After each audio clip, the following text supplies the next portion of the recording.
Shalom, shalom, shalom. Je suis une fois de plus contente d'être au milieu de vous ce soir, Église Faith Ministries. Vous qui nous suivez sur notre page Facebook, je voudrais vous souhaiter la plus cordiale des bienvenues à notre parole d'encouragement ce soir. Alors, j'ai une parole pour toi ce soir. J'ai une parole pour ton frère, j'ai une parole pour ta sœur, j'ai une parole pour ta famille ce soir. C'est la raison pour laquelle je ne voudrais pas que tu puisses être seul. Alors, s'il te plaît, avant de pouvoir poursuivre ces temps, prends ton téléphone rapidement, envoie un message à ton frère, appelle ta sœur et dis « La parole d'encouragement a commencé ». Et ce soir, l'Éternel va nous faire du bien. Autre chose, partage ce message. Je veux que tu likes, que tu partages au maximum. Si possible, taille quelqu'un qui vienne suivre cette parole d'encouragement. Nous bénissons le Seigneur pour la pensée du mois de septembre qui est « Vois et possède ». Je veux te dire ce soir, ce que tu vois, tu le posséderas. Mais tu me diras, mais pasteur, comment voir? Alors que lorsque je regarde autour de moi, je vois, il n'y a absolument rien du tout. Je vois avec mes yeux, mais je n'observe rien. Mais lorsque le Seigneur a donné cette pensée à son serviteur, c'est parce qu'il voulait que tu puisses regarder autrement. Voir avec quoi? Voir avec les yeux de la foi. C'est la raison pour laquelle je veux te parler de la foi ce soir.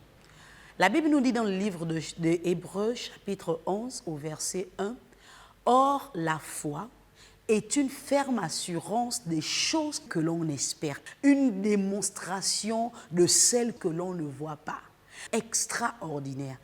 La foi, c'est la ferme assurance de posséder des choses que l'on ne voit peut-être pas avec nos yeux physiques, mais que nous avons déjà acquises dans le spirituel. Vois et possède. Qu'est-ce que ce thème nous dit? Vois avec les yeux de la foi. Qu'est-ce que tu désires dans ton cœur? Quels sont les projets qui tapissent depuis des années dans ton cœur? Le Seigneur te dit ce soir, vois, c'est-à-dire crois fermement dans ton cœur que ces choses sont là et elles sont sur le point de s'accomplir. Elles sont sur le point de se réaliser. Elles sont sur le point de se matérialiser. Une démonstration des choses que tu espères au-dedans de toi.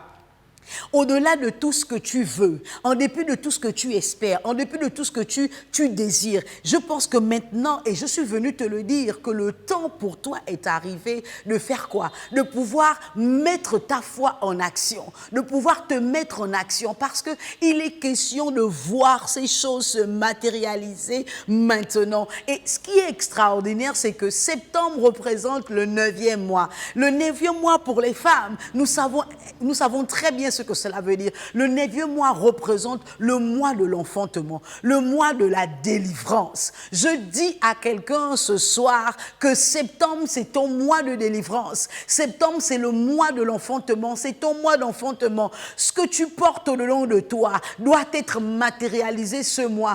La vision, le projet, les ambitions, les rêves que tu portes au long de toi doivent naître durant le mois de septembre. Vois et possède. Appelle ces choses dans l'esprit. Elles sont peut-être dans l'esprit parce que dès le commencement, Dieu nous avait déjà accordé ces choses. Mais il est question maintenant que ces choses quittent l'invisible pour venir se matérialiser dans le visible. Alors, pour que cela puisse se faire, il faudrait que tu puisses te lever avec l'élément que l'on appelle la foi. La foi. Jacques pouvait le dire que « Montre-moi ta foi sans les œuvres et je te montrerai ma foi avec les œuvres. » Parce que la foi qui n'a pas d'œuvre, c'est une foi qui ne produit rien. C'est une foi qui est stérile. C'est une foi qui n'enfante pas. Mais la foi qui se manifeste avec les œuvres, la foi qui voit, qui ne peut pas seulement que voir, mais possède ce qu'elle voit, c'est une foi vivante. Alors, je vais te dire ce soir, décide d'avoir la foi qui ne fait pas seulement que voir, mais qui possède ce qu'elle voit. Ah oui, la foi qui attire à elle ce qu'elle voit. La foi qui ordonne et les choses se produisent. La foi qui ne fait pas seulement que rester dans le cœur et de dire oui, je crois, oui, j'ai la foi. Non, la foi qui te donne de te lever et de commencer à marcher, qui te donne de te lever. Là, on a dit il n'y a pas d'emploi. Toi, tu prends ton dossier, tu vas, tu déposes. Là, on a dit cette porte est fermée pour tout le monde. Toi, tu te lèves et tu ouvres cette porte-là. Pourquoi? Parce que la foi. Jésus pouvait le dire, va avec cette foi, va avec cette foi. Je dis à quelqu'un ce soir, je dis à une famille ce soir, je dis à un homme, je dis à une femme, lève-toi avec la foi qu'il y a au-dedans de toi et va avec cette foi et possède ce que tu vois dans ton esprit, possède ce que tu vois, enfante ton miracle, enfante ton projet, enfante ton rêve, enfante tes désirs. Oh, je refuse le contentement, je refuse pour toi la paresse, je refuse pour toi l'oisiveté. Il faut que tu te lèves, il faut que tu fasses vivre cette foi qui est là au-dedans de toi, sinon elle ne te sert à rien du tout, sinon elle est une foi morte. Peuple de Dieu, ce soir, je suis venu vous laisser avec ce mot, la foi. La foi, la foi, tout ce que tu désireras, tout ce que tu voudras, et mettras ta foi en pratique, tu verras ces choses s'accomplir. Il n'est plus question d'avoir une foi morte, il est question d'avoir une foi vivante, une foi en action. Vois et possède, vois et possède.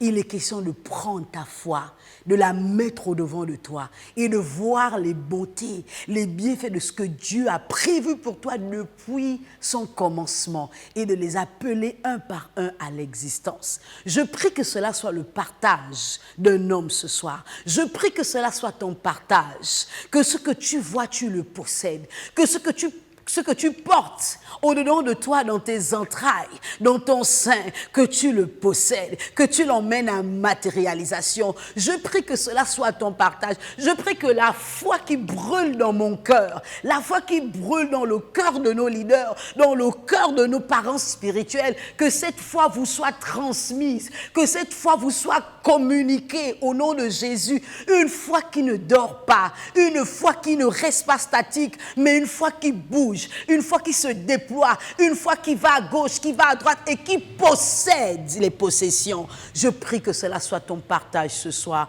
Si tu es d'accord avec moi, j'aimerais que tu écrives, que tu dises Amen, Amen, Amen, Amen, Amen, Amen, très fort. Amen, très fort. Voici, c'est vraiment un réel plaisir pour moi de vous partager cela. Lorsque je parle de la foi, mon âme est dans la joie parce que on obtient toutes choses par la foi. Mets ta foi en pratique et tu verras les bontés de Dieu. Alléluia, alléluia. Si tu es là, écris Amen avec moi. Amen, Amen, Amen, Amen. Si tu es là, j'aimerais que tu envoies des acclamations. Si tu es là, j'aimerais que tu envoies des cœurs. Si tu es là, j'aimerais que tu envoies des likes. Amen, Amen.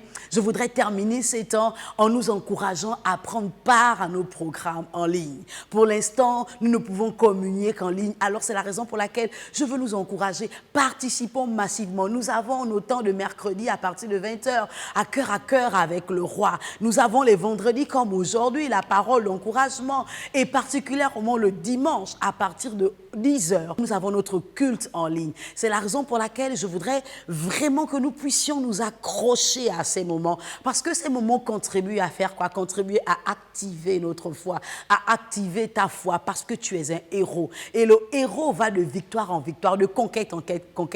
Le héros possède ses possessions. Soyez tous bénis au nom de Jésus. Amen.